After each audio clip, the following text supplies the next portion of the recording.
Good morning, boys and girls.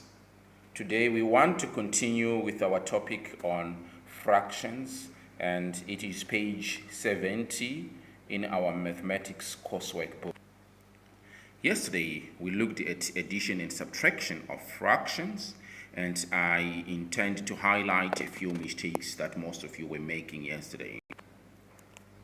All of you knew how to add and subtract fractions, and I'm so much impressed by that. But the only problem that I think you still have is the inability to reduce the fraction into lowest terms.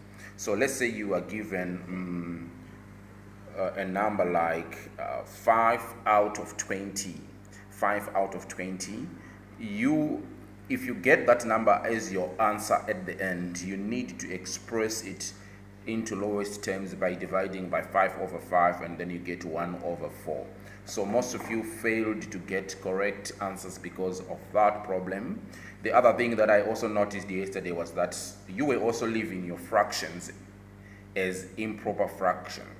So for example, if you get an answer at the end as 8 over 5, you were supposed to write that 8 over 5 as a mixed number. 8 over 5 as a mixed number is 1 whole and 3 over 5.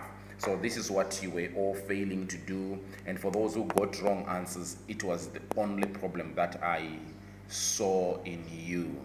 But I would like to thank you very much for doing all your work very well. It was good. You only made those silly mistakes.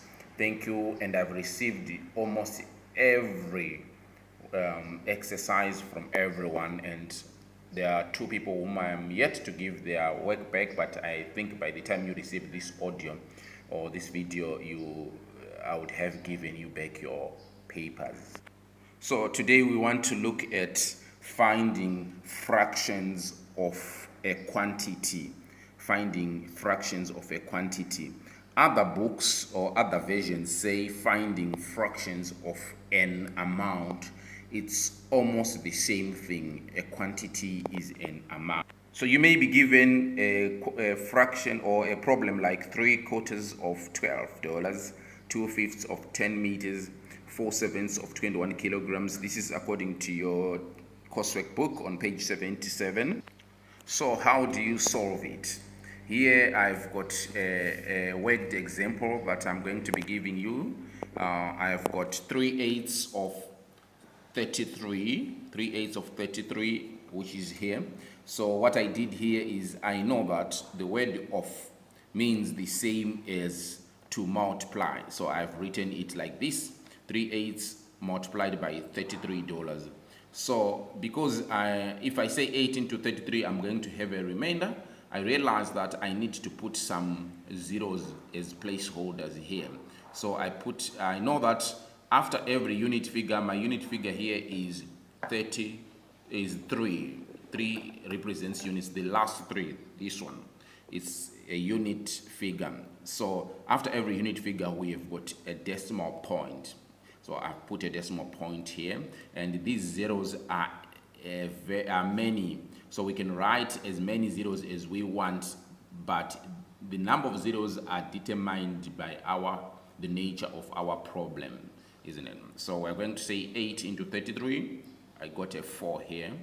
Then because we've got a remainder 1, 8 gets into 32. The remainder is 1. I put my 1 here to have a number 10.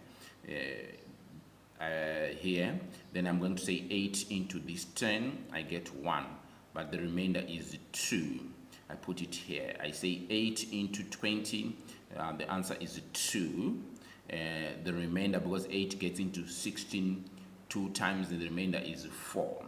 I say 8 into 40, the answer is 5. Right, now I have my answer on top here as 4.125. But remember that these are dollars. I always want you to write the units of measurements here, to write dollars here. They are dollars. We are working using dollars. Now we have got $4.125. We multiply it by this number on top here. I'm going to get 4.125 multiplied by 3. So 3 times 5 is 15, 5 carry 1, 3 times 2 is 6, plus 1 is 7. 3 times 1 is 3. We didn't carry anything, so we write the 3 here. 3 times 4 is 12. We write the 12 here. In multiplication, to put a decimal point, we need to count the total number of decimal places. Here, this number is got 1, 2, 3 digits after the comma. That is what we mean by a decimal place. So here we also have 1, 2, 3 digits after the comma. So the answer is 12.375. Thank you.